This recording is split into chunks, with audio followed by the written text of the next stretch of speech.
Sir I need proper exposure. ठीक है, करें ना, आप आ जाएं। सर बिठा लूं इनको नीचे? बिठा लें, बिठा के देख लें। इस तरफ से आ जाओ, इस तरफ से आ जाओ, तस्वीर अच्छी आ जाए। हाँ जी, इत्थे आ जाओ।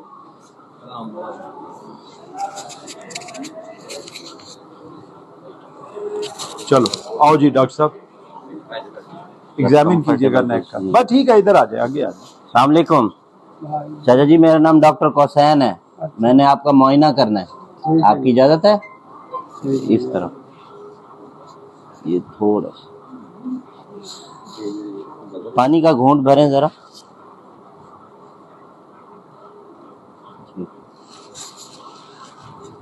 दर्द तो नहीं है कहीं? नहीं, दर्द नहीं आ रहा। इधर से आओगे ना, तस्वीर जरा अच्छी। दर्द नहीं आ, दर्द नहीं आ, सीने पर दर्द। रोशनी इधर है ना, इधर आ जाओ, इधर से ज्यादा यूं आ।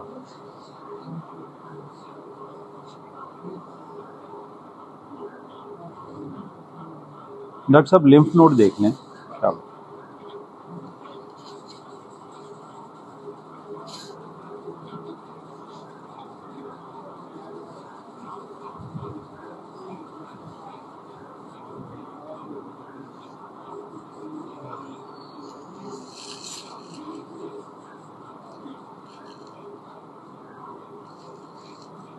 कितना टाइम होता है जो पार्ट 2 के एग्जाम में शॉर्ट केस को एग्जामिन? Sir 4 minutes.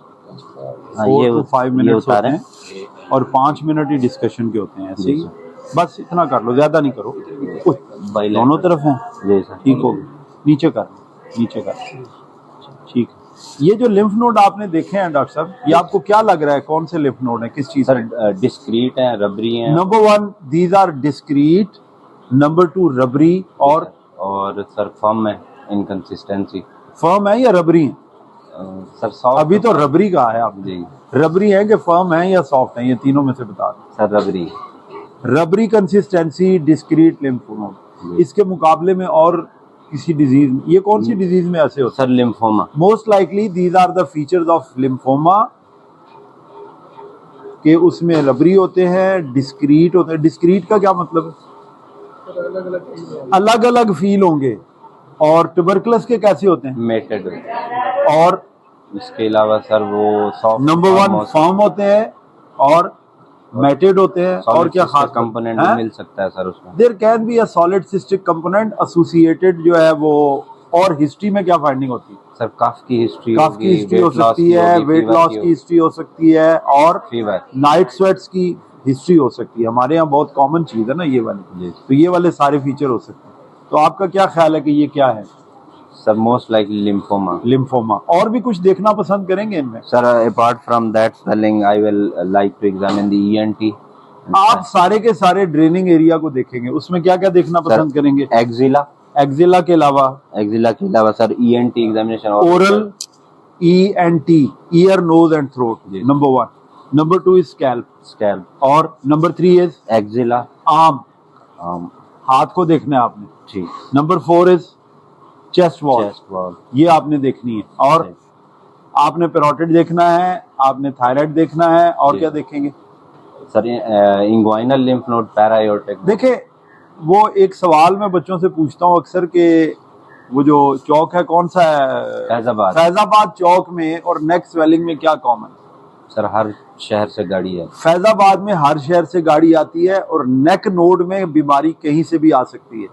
ठीक है, तो इसका मतलब है कि हर जगह को देखना है। और कौन कौन सी चीजें देखना पसंद करेंगे बाबा जी में? जी जल्दी बताएं। सर लिवर स्प्लीन देखेंगे। लिवर स्प्लीन, और बोनी टेंडरनेस। स्टोमिक को देखेंगे, स्टोमिक की malignancy can present as this. और पैंक्रियाज को रूल आउट करें। एक चीज और इम्पोर्टेंट व्यू है, कोलोरेक्ट। नो, टेस्टिस को देखेंगे। वो भी देखेंगे, लेकिन टेस्टिस को भी देखेंगे।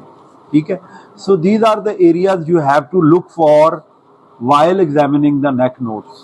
ठीक है, अब इसमें आप देख रहे हैं कि पैची इन्वॉल्वमेंट भी है, इधर भी है, इधर भी है, एक्जिला में भी है। इस तरह का कौन सा लिम्फोमा होता है? हॉजकिन होगा, नॉन हॉजकिन? हॉजकिन लिम्फोमा हो सकता है। पता कैसे चलेगा?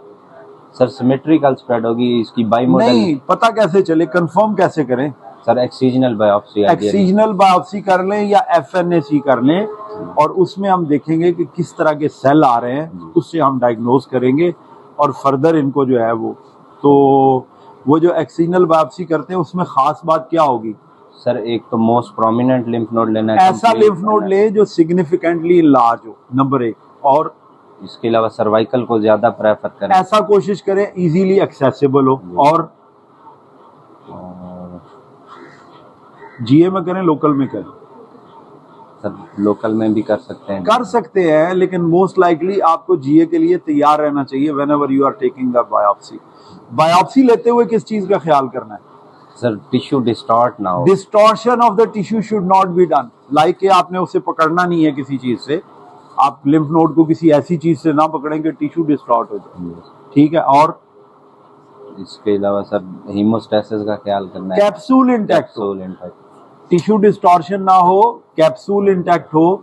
और अगर आपने एक्सिजनल बायोप्सी लेनी है तो आपको अंदाजा हो कि एक्सिजन करनी है हमने, ठीक है?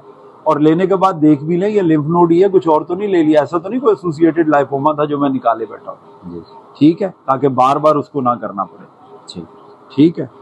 चलो, thank you very much. Patient को क्या बताओगे? मेरे साथ हैं बाबा जी, मेरे जानने वाले हैं, मुझे बताओ क्या बताओगे? इनको जो गिल्टियों का मसला है उसका हम सबसे पहले नमूना भेजेंगे। सबसे पहले हमें ये चाहिए कि इसमें है क्या, टिश्यू क्या है, ठीक है? हम नमूना भेजेंगे, फिर उसके बाद उसकी जो रिपोर्ट आएगी, जो रिपोर्ट आएगी उसके मुताबिक फैसला करेंगे कि दवाइयों से इलाज होगा, दवाइयों से इलाज होना है या सर्जरी, अगर या सर्जरी होनी है या शुआएं हैं या शुआओं से इलाज होना है या रेडियो ही है सर बेसिकली। और यही दो देखना ये है कि ये काबिल इलाज हैं भी कि नहीं है, ऑपरेशन के काबिल हैं भी या नहीं है, स्टेज फर्दर ऑपरेशन होना है या नहीं होना, ठीक है? और मजीद इनका जो इलाज हमने करना है, जैसे आपने बताया कि क्या कीमोथेरेपी देंगे, उसके लिए आपको मजीद भी मुआयना कराने की और इलाज करवाने की जरूरत पड़ सकती है। किस चीज का ज़हन बना के भेजोगे, क्या करना है? सर कीमोथेरेपी है। देखिए मैं पेशेंट को एक बात कहता हूँ कि अगर इलाज नहीं करवाना तो ना करवाएं, अगर करवाना है तो पूरा इलाज करवाएं ताकि आपका मरीज ठीक हो जाए। ये ज़हन बना के भेजना। क्या बताना है कि अगर इलाज करवाना है तो पूरा मुकम्मल इलाज करवाएं, और अगर नहीं करवाना तो छोड़ दे, ऐसे खामखा इसको तकलीफ ना दें। फिर खाली डायग्नोसिस करने से कुछ नहीं होगा। और ज्यादा बात ये है, ज्यादा चांस ये है कि बाबा जी उम्मीद है कि इलाज के काबिल कुछ ना कुछ ऐसा हमारे पास है कि हम इलाज कर सकते हैं। रिमिशन हो सकती है ना हॉटकिन लिम्फोमा की, मेडिसिन से फर्क पड़ सकता है ना? तो ये बताएं कि इलाज करवाना है तो पूरा करवाना है। थैंक यू वेरी मच, बहुत शुक्रिया आपका, आपने काफी फायदा दिया।